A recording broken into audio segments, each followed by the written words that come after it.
An invitation. Join me on Monday, 26th of January 2026 over lunch to discuss this and other issues related to nutrition and health.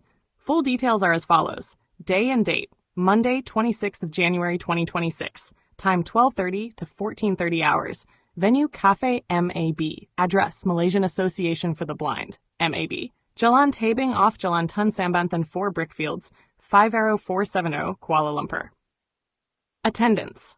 Attendance is free of charge for all persons with disabilities, PWD holding an OKU card. However, places are limited and depends on donations and sponsorship received.